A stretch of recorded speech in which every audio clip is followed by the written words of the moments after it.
네, 오늘 주시는 말씀 같이 한번 펴서 같이 교도하도록 하겠습니다. 누가복음 2장 25절부터 32절까지의 말씀입니다. 신약성경 90페이지 누가복음 2장 25절부터 32절까지 찾으셨으면 같이 한번 교독합니다. 25절부터 제가 먼저 읽습니다. 예루살렘에 시므온이라 하는 사람이 있으니 이 사람은 의롭고 경건하여 이스라엘의 위로를 기다리는 자라. 성령이 그 위에 계시더라. 그가 주의 그리스도를 보기 전에는 죽지 아니하리라 하는 성령의 지시를 받았더니 성령의 감동으로 성전에 들어가매 마침 부모가 율법의 관례대로 행하고자 하여 그 아기 예수를 데리고 오는지라. 시므온이 아기를 안고 하나님을 찬송하여 이르되 주제여, 이제는 말씀하신 대로 종을 평안히 놓아주시는도다. 내 눈이 주의 구원을 보았사오니 이는 만민 앞에 예비하신 것이요 이방을 비추는 빛이요 주의 백성 이스라엘의 영광이니이다 하니. 제가 한번 기도합니다. 하나님, 오늘은 주님의 날인 동시에 또 예수님께서 우리를 위하여서 이 땅에 오신 그 날을 우리가 기억하고 주님께 기뻐하며 찬양하며 경배드리는 성탄절임을 저희들이 이 아침에 주님께 고백하며 저희들 나옵니다. 하나님, 이 자리 가운데 찾아온 심령들 안에 예수님의 나심으로 말미암아 우리에게 베푸신 놀라운 은혜를 기억하게 하시고 깨닫게 하시사 우리의 마음에 기쁨이 충만케 인도하여 주시옵소서. 이 시간 특별히 하나님의 말씀을 또 함께 나누기를 원합니다. 부족한 종을 세워 하나님의 말씀을 증거케 하셨사온데 주님 그 입술을 주장하여 주시고 말씀을 받는 심령들마다도 성령 하나님께서 그 마음을 겸허하게 하시고 부드럽게 하사 그 말씀을 옳게 받으며 그 말씀을 새겨 우리가 마땅히 살아가야 할 신자된 삶을 살아가기를 소망하고 다짐하는 귀하고 복된 시간이 되게 하여 주시옵소서. 모든 것을 주님께 맡겨오며 예수님의 이름으로 기도드리옵나이다. 아멘. 오늘 특별히 또 성탄절을 맞이해가지고 오늘 찬양도 은혜롭게 드리고 또 우리 성가대에서 또 이렇게 성탄절을 맞이해서 몇 주 전부터 준비한 또 이렇게 찬양을 이렇게 또 우리에게 나누어 주셨습니다. 우리 지휘자님, 우리 반주자님, 또 나레이션 하신 분 대표로 잠깐 일어나시면 우리가 하나님께 영광을 돌리고 또 성가대를 격려하는 차원에서 우리가 박수 한번 드리면 좋겠습니다. 감사합니다. 이제 하루에 날이 저물고 어둑어둑해질 때에 이제 등대에 불을 밝히기 위해서 등대지기가 이제 불을 밝히고자 할 때에 한 통통배가 그 등대로 다가오는 것을 발견하게 됩니다.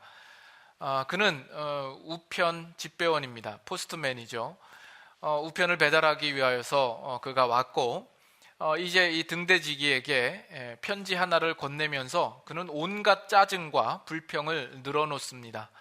뭐라고 하는가 하니 내가 이 편지 한 장을 당신에게 전해주기 위하여서 내가 기차를 타고 버스를 타고 배를 타고 하루 종일 걸려서 이 섬까지 왔습니다. 당신은 이 점에 대해서 어떻게 생각하십니까? 그러자 그것을 가만히 듣고 있던 등대지기는 조용한 말로 이렇게 대답했습니다. 만일 당신이 자꾸 불평을 늘어놓는다면 나는 일간신문을 정기구독할 것이요.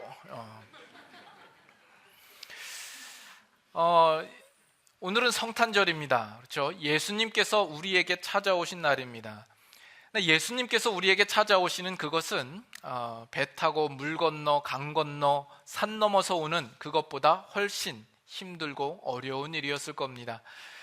우리에게 찾아오실 이유나 책임이나 의무도 없으셨습니다. 그럼에도 불구하고 하나님의 본체 되신 그분께서 인간의 몸을 입고 우리를 위하는 그 목적으로 우리에게 찾아오신 것이죠. 만약에 이 세상에 아무도 없고 나 하나만 남겨져 있을 때에 나를 구원하기 위해서라도 예수님은 주저하지 않고 이 땅에 또 찾아오실 분이십니다. 그래서 예수님께서 우리에게 찾아오셨다라는 이 사실이 우리에게는 정말 더할 나위 없이 감격스러운 것이요 감사한 것입니다. 그래서 이 성탄절날 예수님이 찾아오신 이 사실을 우리가 다시 한번 생각하며 우리가 감사해야 할 이유와 근거를 다시 한번 확인해 볼 수 있는 이 시간이 될 수 있기를 바랍니다. 오늘 읽은 본문을 보면 25절에 이렇게 나옵니다. 예루살렘에 시므온이라 하는 사람이 있으니. 그래서 시므온이 등장을 하는데 예수님의 탄생 기사 속에서 우리에게 크게 주목받지 못했던 한 사람입니다. 시므온이라 하는 사람입니다. 이 시므온이라는 사람은 어떤 사람인가? 오늘 본문을 보면 아마도 그는 예루살렘에 거주했던 사람일 것이라 이렇게 생각이 됩니다. 이 유대인들에게 시므온이라는 이름은 그렇게 특별한 이름은 아닙니다. 아주 평범한 이름이었던 것으로 보이고, 이 인물은 성경 다른 곳에는 언급되지 않고 여기에만 등장하는 인물입니다. 별로 신빙성이 없는 자료에 의하면 이 시므온은 이 당시의 나이가 112세였을 것이다 이렇게 말하고, 그는 아마도 성전에 있는 제사장의 신분이었을 것이다 이렇게 이야기를 합니다.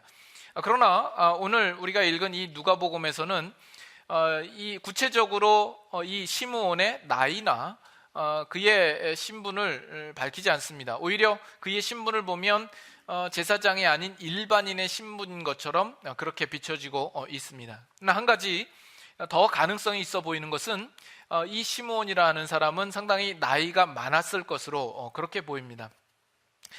왜냐하면 26절에 보면 그가 주의 그리스도를 보기 전에는 죽지 아니하리라 하는 성령의 지시를 받았다 이야기를 합니다. 이걸 보면 그는 이제 얼마 죽음을 앞두고 있는, 죽음을 그렇게 멀리 두고 있지 않은 그런 상태에 있는 사람일 것으로 보이고, 29절에는 주여 이제는 말씀하신 대로 종을 평안히 놓아주시는도다.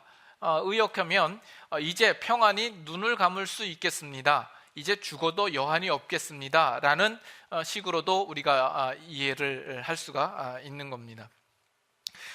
이 누가복음에서는 이 시므온의 구체적인 어떤 그 소명이나 신분이나 나이는 밝히고 있지 않지만 그의 영적인 상태에 대해서만큼은 기록을 하고 있습니다. 25절에 보면 그는 이 사람은 의롭고 경건하여, 그는 하나님 앞에 의롭다 하심을 받을 만큼 인정받는 사람이었던 것으로 보이고, 그는 경건했습니다. 하나님을 두려워하며 섬기며 경외했던 사람이었던 것으로 보이고, 그 이후에 나오는 내용을 보면 이스라엘의 위로를 기다리는 자라, 어떤 이스라엘의 구원을 소망하고 그것을 위하여서 간절히 간구하며 기도했던 사람인 것으로 보이고, 성령이 그 위에 있었더라 라는 것을 보면 그는 성령으로 민감하며 또 성령에 충만했던 사람이라고 이렇게 보아집니다. 그러나 결국 그가 예수 그리스도를 만나고 이 아기 예수를 자기 품에 안고 하나님을 향하여서 찬양하며 찬송의 시로 노래했던 그 내용이 오늘 본문에 나와 있습니다. 이 시므온을 보면서 제가 언뜻 어떤 생각이 드냐면, 얼마 전에 시카고 컵스가 월드 시리즈 우승을 했죠. 그러면서 TV에서 한 사람을 인터뷰합니다. 그 헤이즐 닐슨이라는 사람인데 할머니입니다. 108세 되신 할머니입니다. 시카고 컵스가 1908년에 월드 시리즈 우승을 한번 했습니다. 그리고 108년 만에 우승을 한 거죠. 이 할머니는 시카고 컵스 팬으로서 그의 생애에 두 번의 월드 시리즈가 우승되는 그런 경험을 하게 된 거죠. 그래서 그 기사 내용을 보면 그렇게 나와 있습니다. 동시대에 살았던 많은 사람들이 시카고 컵스의 우승을 소원하고 바라다가 다 죽었지만 이 닐슨은 그의 생애에 두 번의 시카고 컵스의 우승을 경험하는 행운을 안았다라고 이야기를 합니다. 그리고 그 인터뷰 때에 이분의 마지막 소원은 시카고 컵스가 우승하는 것이었다 이야기를 하고, 우승한 이후에는 이제 죽어도 여한이 없다, 이렇게 이야기를 했다고 합니다. 그리고 나서 시카고 컵스가 우승한 이후 6일 후에 이 할머니는 사망을 했습니다.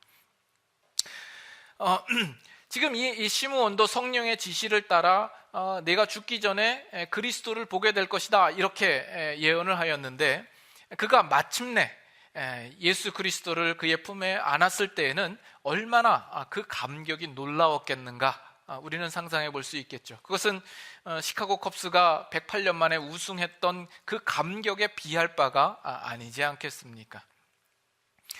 자, 그런데 그 당시에 예수님의 나심에 대하여서 그 기대와 반응은 크게 나뉘었습니다. 예수님께서 나실 그때쯤에는 이스라엘 백성들은 국가적으로 메시아가 오실 것에 대하여서 간절한 마음으로 바랬던 때입니다. 신약과 구약 사이에 여러분 얼마 만에 간격이 있을 거라 생각합니까? 우리 성경을 보면 구약이 말라기로 끝나고 마태복음이 바로 시작되지만 그 구약과 신약 사이에는 큰 공백이 있습니다. 그 기간이 400년 됩니다. 그 400년 기간 동안에는 어떤 선지자들도 활동하지 않고 하나님께서도 어떤 기적이나 역사로도 이스라엘에게 보이지 않았던 그런 시기가 있었던 거죠.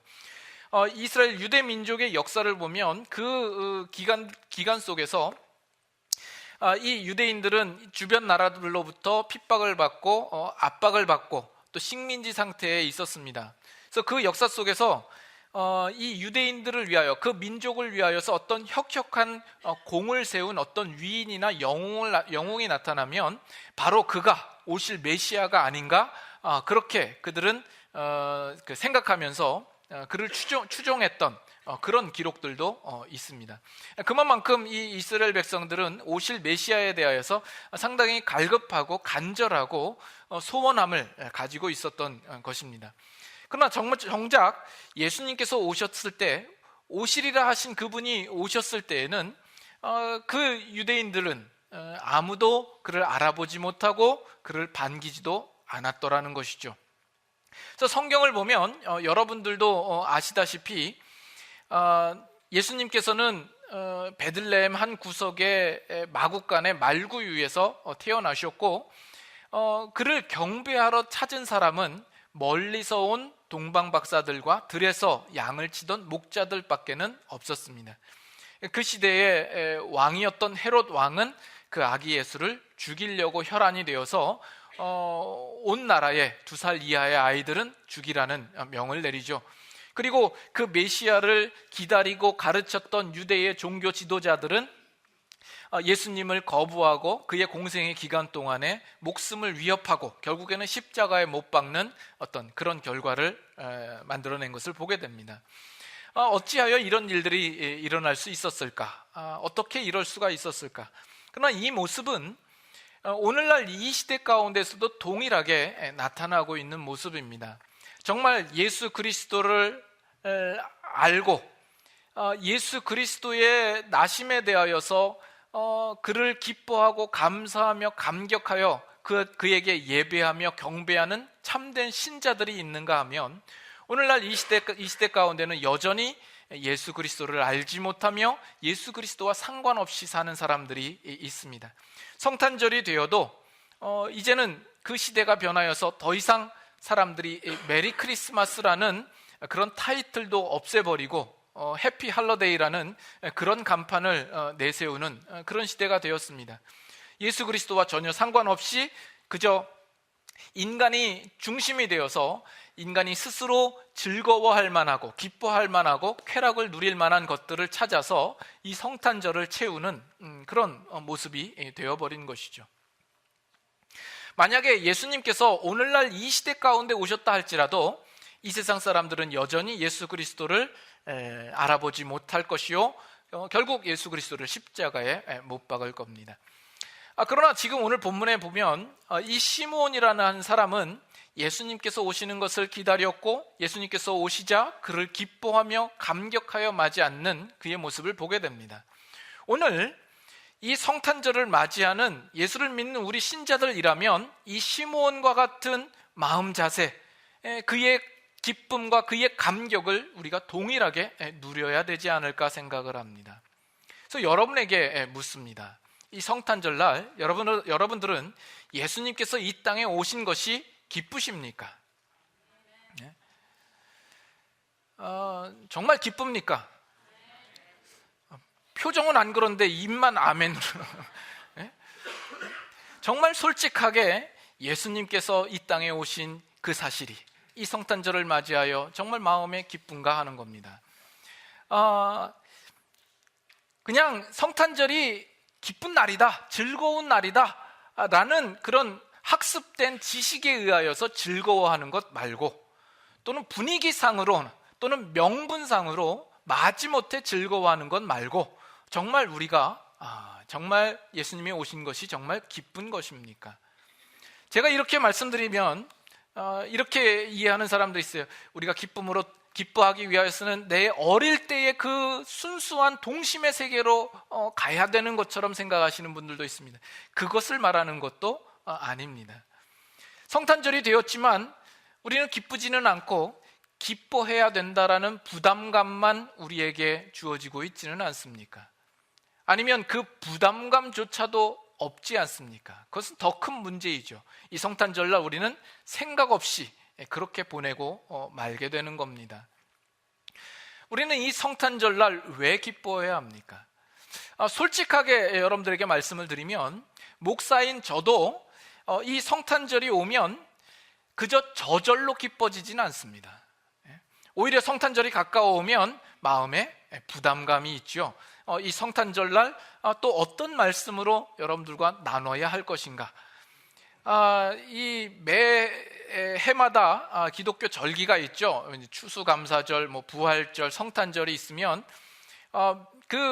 성탄절이나 이런 그 주제에 관련된 성경 구절은 사실 한정되어 있는데 매 번마다 다른 말씀을 나눠야 한다라는 것이 적잖은 부담이 있습니다. 이것이 목사들만이 가지고 있는 부담인데, 물론 그때마다 성령님께서 또 전할 말씀을 주시긴 합니다만은, 그래도 몇 해 동안은 정말 신나게 이야기를 하다가 이제 어느 정도 지나고 나면은 이제는 뭘 전해야 되나라는 생각을 하게 마련이죠.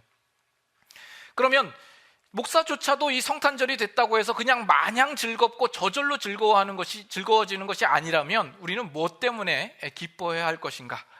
우리는 그 기뻐해야 할 이유와 근거를 다시 한번 생각해야 합니다. 예수 그리스도께서 이 땅에 오셨다라는 것이 왜 중요한가? 우리는 다시 한번 그리스도를 묵상해야 할 것이며, 우리가 잊혔던 것, 우리가 놓쳤던 것, 이런 부분들을 다시 한번 상기시켜서 우리가 기뻐해야 할 그 충분한 정당한 이유를 이 절기에 우리는 분명히 짚고 넘어가야 할 것입니다.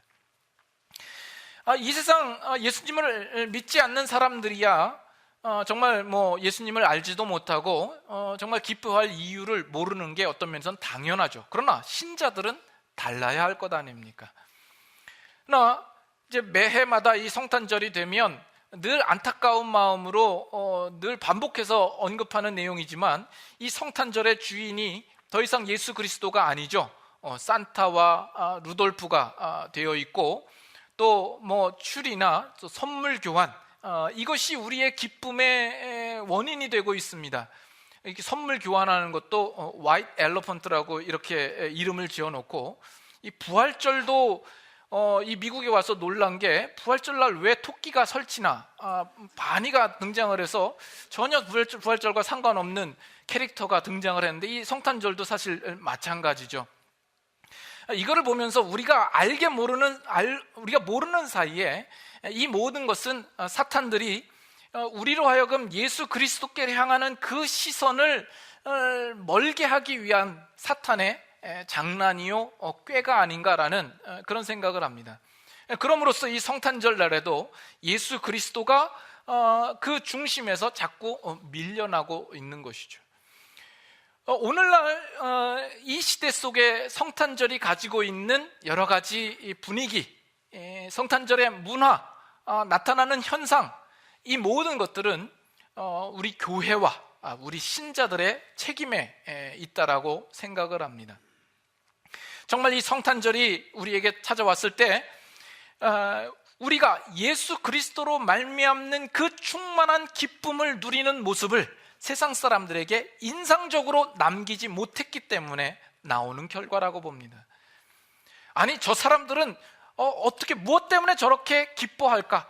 정말 예수 안에 기뻐할 만한 어떤 무엇인가가 있나 보다, 이렇게 궁금해하며 우리를 바라보는 어떤 그런 모습으로 우리가 인상적인 기쁨의 모습을 보이지 않았기 때문에 이와 같은 오늘날의 성탄절의 분위기와 현상들이 나타났다라고 생각을 합니다. 우리가 왜 이 성탄절 날 기쁘지 않다면 왜 기쁘지 않을까? 그 당시 유대인들은 메시아를 그토록 기다렸어요. 소원했어요. 그런데 예수님께서 오셨음에도 불구하고 그들은 기쁘지 않았습니다. 그들이 추구한 메시아는 그들을 로마의 압제로부터 구출해내는 메시아, 또 그들을 괴롭혔던 주변 이방 나라들에게 벌 주고 심판하는 메시아, 그럼으로써 다윗이 과거에 통치하였던 그때의 사회적, 군사적, 어떤 정치적 영광을 다시 회복시켜주는 메시아를 바랬던 것이죠. 오늘날로 치면 오늘날의 경제적인 빈곤을 해결해주고 우리의 육체적인 질병을 낫게 해주고 어떤 사회적인 억울함을 해소시켜주는 모든 난제를 풀어주는 어떤 메시아를 기다렸던 것이죠.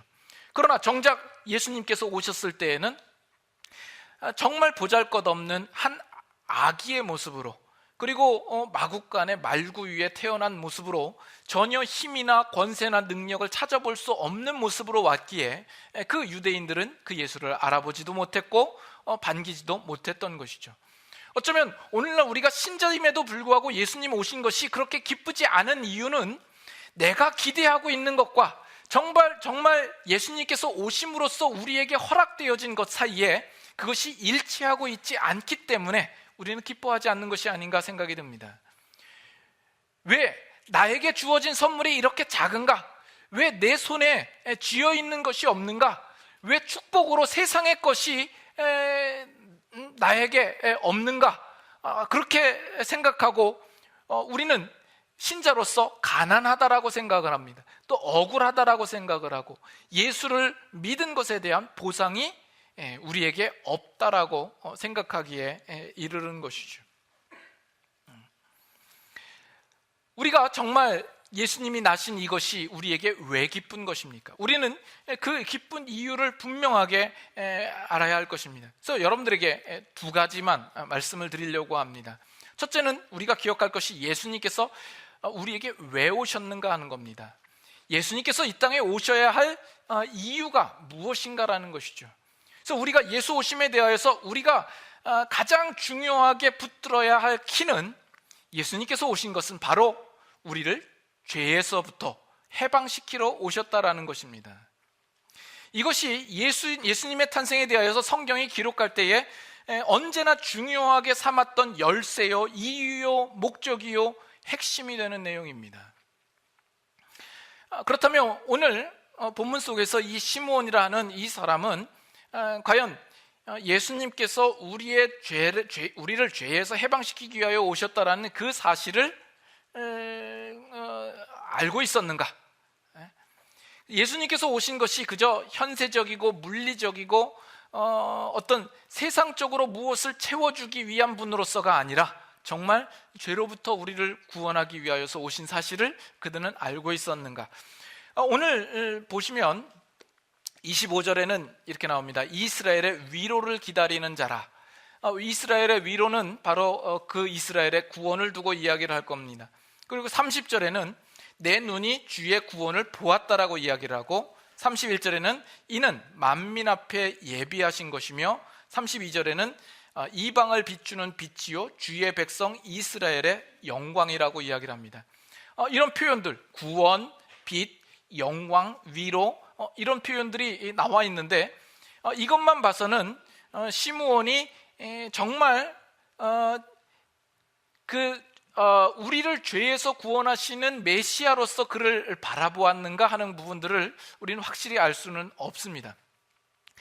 그러나 보면 성령이 그의 위에 있었더라, 그리고 성령의 지시하심을 따라서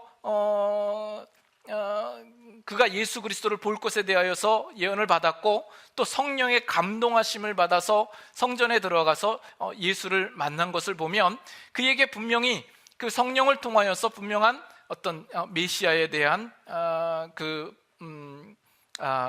약속을 그에게 분명히 알렸을 것이라, 이렇게 생각을 합니다. 더 분명한 근거는 34절 한번 보시면, 그 하반절에 이는 이스라엘 중 많은 사람을 패하거나 흥하게 하며 비방을 받는 표적이 되기 위하여 세움을 받았고 라고 이야기를 합니다. 단지 예수님께서 이 땅의 능력과 권세로 그 이스라엘을 세상적으로 회복하고 현상적으로 좋게 하기 위하여서 오신 분이 아니라, 바로 그는 비방을 받기 위한 표적으로서 세움을 받았다라는 것이죠. 그래서 지금 이 시므온은 예수님이 장차 십자가에 고초를 당하고 죽으실 것에 대하여서 그는 이미 보고 있는 것입니다. 뿐만 아니라 35절도 보면 또 칼이 내 마음을 찌르듯 하리니, 지금 시므온이 그 마리아에게 예언을 하는 겁니다. 칼이 네 마음을 찌르듯 하리니. 뭐 때문에 그렇죠? 장차 그 예수님께서 십자가에 못 박히실 때에 이 마리아는 누구보다 슬픔의 비애를 경험하게 될 것에 대한 이야기를 하고 있는 것입니다. 그래서 예수님께서 나심에 대하여서는 여러분들이 무엇을 기대합니까? 예수님이 오신 것은 우리에게 어떤 선물을 주기 위한 목적으로, 산타로 우리에게 오신 것이 아닙니다. 그래서 성경은 끊임없이 예수 탄생에 대하여서 그가 바로 우리를 죄에서 구원할 자로서 소개하고 있다는 거예요. 누가복음 1장 67절부터 봅니다. 누가복음 1장 67절. 누가복음 1장 67절. 자, 그 붙인 사가랴가 성령의 충만함을 받아 예언하여 이르되, 찬송하리로다 주 이스라엘의 하나님이여 그 백성을 돌보사 속량하시며, 다 같이 읽습니다. 우리를 위하여 구원의 뿔을 그 종 다윗의 집에 일으키셨으니. 여기 보면 속량과 구원이라는 단어가 나오죠. 하나님께서 이스라엘을 속량하시며 또 구원의 뿔을 다윗의 집에서 일으키셨다라고 이야기를 합니다. 그러면 그 속량과 구원은 무엇으로부터의 속량이요 무엇으로부터의 구원인가 하는 겁니다. 77절 한번 보시죠. 77절 다 같이 읽습니다. 주의 백성에게 그 죄사함으로 말미암는 구원을 알게 하리니. 죄사함으로 말미암는 구원을 알게 하겠다라고 이야기를 합니다. 이것이 이 세례 요한에 대한 예언이요 또 세례 요한의 사역이 아닙니까? 그래서 세례 요한이 그 사역을 뭐라고 이야기를 하죠? 주의 길을 평탄케 하며 주의 길을 곧게 하는 자로서 소개됩니다. 그리고 그가 광야로 나가서 회개를 베풀 때에, 세례를 베풀 때에 많은 자들이 와서 죄를 자복하고 회개하였다라고 이야기를 합니다. 그래서 이 세례 요한은 예수님 오시기 전에 바로 우리가 어떠한 죄인인가, 우리에게 얼마만큼 죄사함의 구원이 필요한가 하는 것들을 그들에게 자각하고 알리는 그 역할을 맡고 있었던 것이죠. 그리고 마침내 예수가 오셨을 때에는 무슨 목적으로 오신 겁니까? 마태복음 1장 21절. 거의 매년 성탄절마다 등장하는 언급했던 단골 구절입니다만 그만큼 중요한 구절이다라는 이야기죠. 마태복음 1장 21절 다 같이 함께 읽겠습니다. 아들을 낳으리니 이름을 예수라 하라. 이는 그가 자기 백성을 그들의 죄에서 구원할 자이심이라. 자기 백성을 그들의 죄에서 구원할 자로서 예수님께서 이 땅에 오신 것입니다. 그래서 성탄절을 이야기를 할 때, 예수님께서 오셨다라는 이야기를 할 때 그것은 언제나 우리의 죄와 연관이 되어 있는 것이죠. 죄로부터 우리를 구원하시기 위하여 오신 것입니다. 세상 모든 사람들이 이 부분에 대하여서 알지 못한다 할지라도 여러분들만큼은 아셔야 합니다.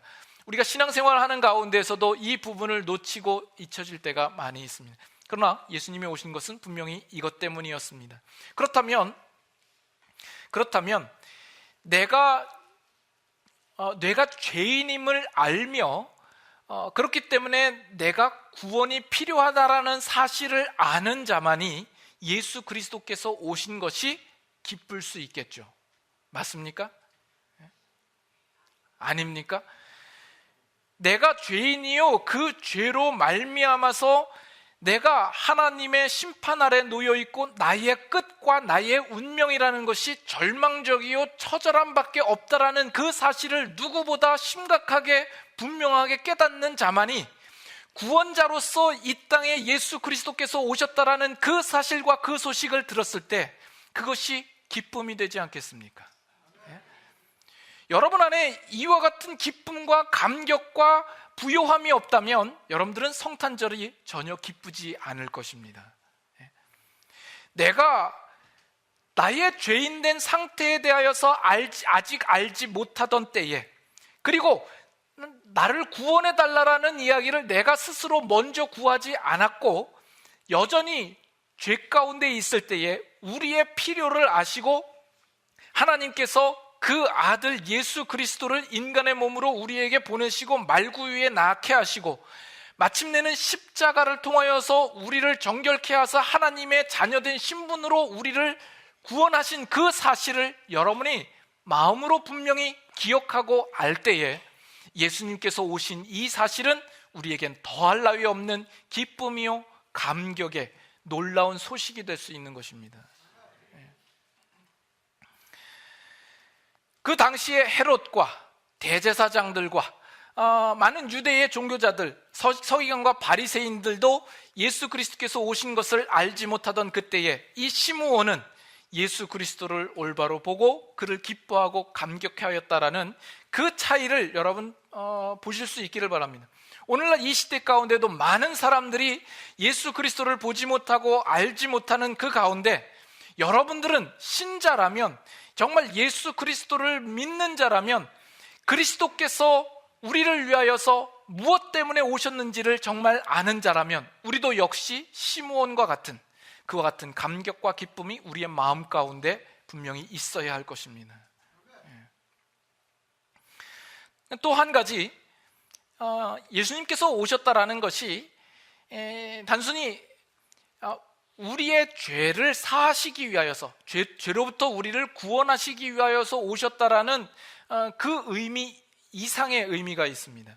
물론 우리의 죄를 사하시고 죄로부터 해방시켜 주시는 그 일만으로도 정말 감격스럽고 놀라운 일이겠습니다만은 예수님께서 오셨다라는 그 일에, 그 사건에 더 놀라운 의미, 풍성한 의미가 있다라는 것입니다. 자, 여러분, 하나님께서 정말 우리가 경배할 만한 대상입니까? 경배 받으시기에 합당한 분이십니까? 그 이유는 뭡니까? 그냥 당연하게 생각하지 마시고 정말 그 하나님을 경배할 만한 그 이유가, 그 중심에 예수 그리스도가 있다라는 사실을 여러분 아시겠습니까? 여러분, 만약에 인간들은 그런 생각을 합니다. 신이 있다면 그 신이 우리가 소원하는 것을 들어줄 만한 힘과 능력을 가졌으면 좋겠다라는 생각을 합니다. 그래서 우리가 어떤 간절하게 소원을 하고 간절하게 기도를 함으로써 그 신이 나의 소원을 들어줄 수 있었으면 좋겠다라고 생각을 합니다. 이것은 모든 종교의 바람이요 소망입니다. 그러나 단지 우리가 소원을 빌어서 우리의 소원을 들어줄 수 있는 정도의 신이라고 한다면 굳이 그가 경배할 만한 대상일 필요는 없습니다. 왜냐하면 그 능력자에게 내 소원을 이룰 수 있을 만큼의 어떤 조건을 충족시켜 줄 정도면 되는 것 아닙니까?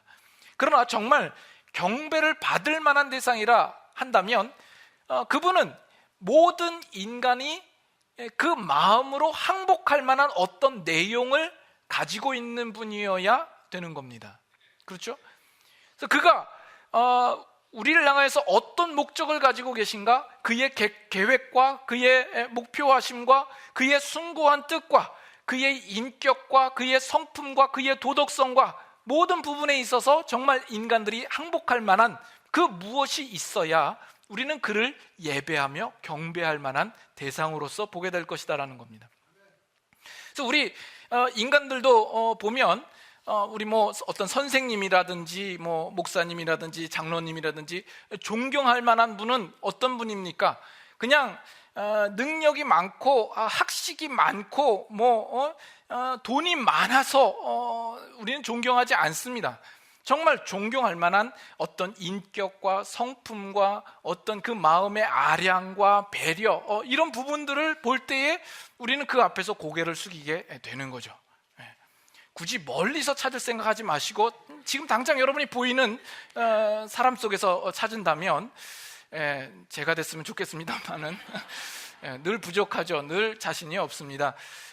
좀 아직 젊어서일까? 좀 더 나이가 들면 괜찮을까라는 생각을 하지만 여전히 자신이 없습니다. 사람 앞에서 누군가의 어떤 항복을 받아내고 존경하심을 받는다라는 건 참 쉽지 않죠. 그러나 정말 신이라면, 우리가 경배할 만한 대상이라면 이 세상에 있는 모든 인간들이 정말 항복할 만한 그 무엇이, 그 내용이 있어야 되는 것 아닙니까? 그런데 지금 예수님께서 우리에게 오셨다라는 이것은 바로 하나님이 누구신가에 대하여서 우리에게 가장 강력하고 분명한 하나님의 자기 계시인 겁니다. 우리는 그 일들을 통하여서 하나님이 어떠한 분이신가, 하나님이 얼마나 항복할 만한 대상이신가 라는 것을 우리가 분명히 알게 되는 겁니다. 로마서 3장 한번 보겠습니다. 로마서 3장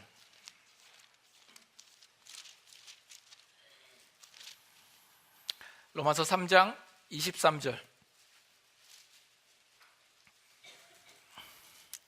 로마서 3장 23절부터 26절까지 한번 같이 교독하도록 하시죠. 3장 23절부터 26절까지 교독합니다.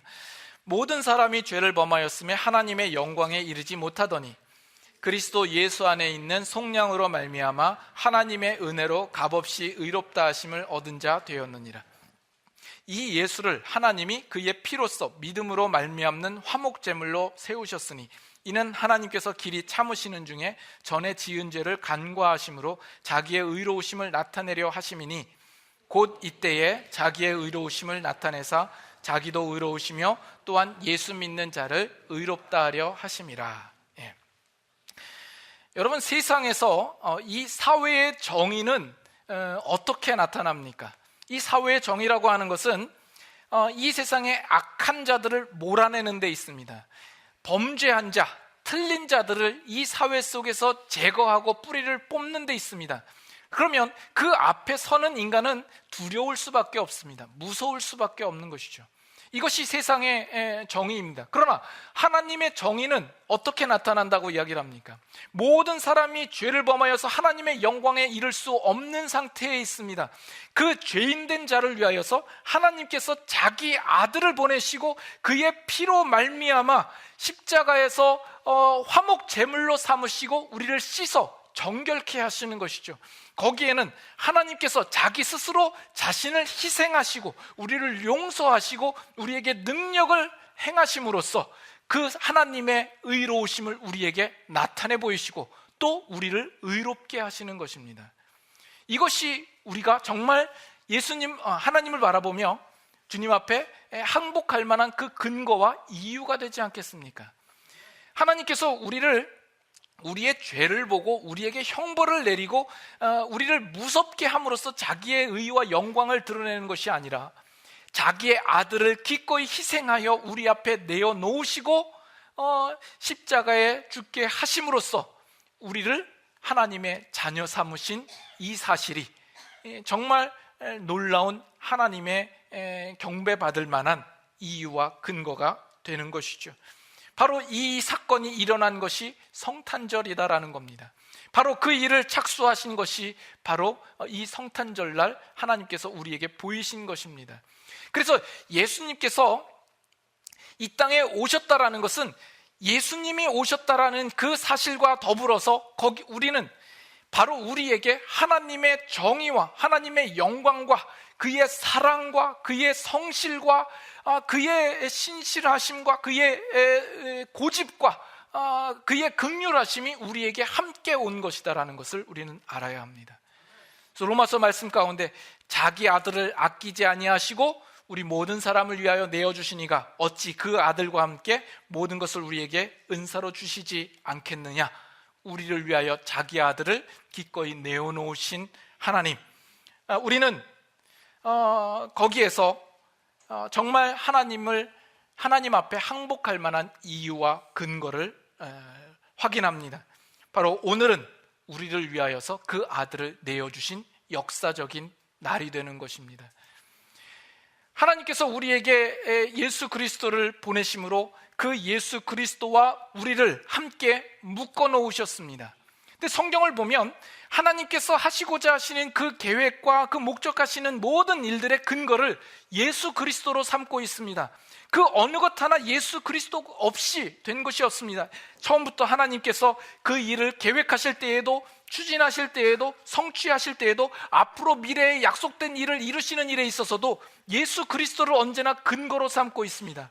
그 얘기는 예수 그리스도가 실패하면 하나님의 일도 이루지 못하고 예수님이 성공하셔야, 예수님을 통하여서 근거하신 그 일들이 성공하셔야, 바로 이야기 됐습니까? 하나님께서 예수 그리스도를 통하여서 하시고자 하는 일들이 성취되겠죠. 그러면 예수 그리스도와 함께 묶인 우리들은 어떻게 됩니까? 예수 그리스도가 실패하면 우리도 실패하는 것이요, 예수 그리스도가 성공하면 우리도 성공하게 되는 거죠. 그러나 하나님께서 예수 그리스도를 근거 삼아 하시고자 하시는 그 일들이 실패할 일이 있겠습니까? 그렇다면 예수 그리스도와 함께 연합되고 묶여진 우리들은 하나님의 하시고자 하는 일들에 있어서 결코 실패될 일이 없는 인생과 운명을 우리는 가지게 된 것입니다.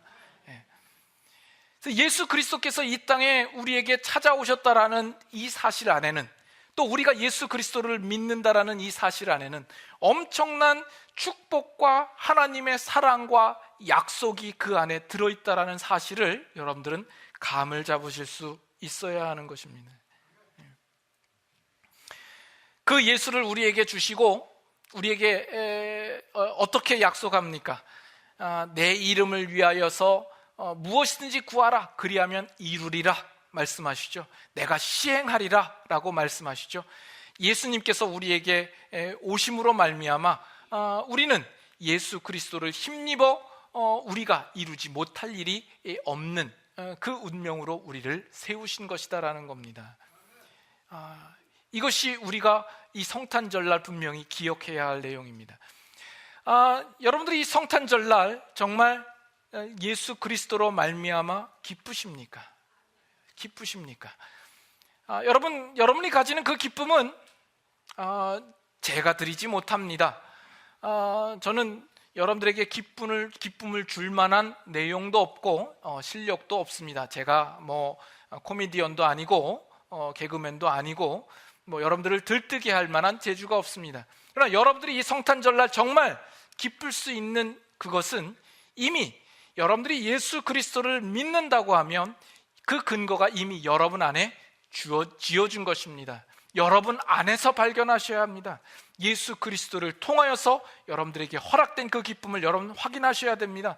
첫째로는 내가 죄인된 그 일들에 대해서, 내 죄인된 부분에 대해서 자각하고 그리스도가 나를 위하여서 오셨다라는 그 사실을 알아야 할 것이며, 예수님께서 오셨다고 하시는 그 의미 속에 내가 얼마나 이미 충만한 것을 얻었는가, 그 안에 포함된 약속이 무엇인가를 알 때에 여러분들 안에 그리스도로 말미암아 충만한 기쁨을 얻으시게 될 겁니다. 이 성탄절날 그 기쁨이 여러분 안에 충만하게 나타나기를 소망합니다. 함께 같이 기도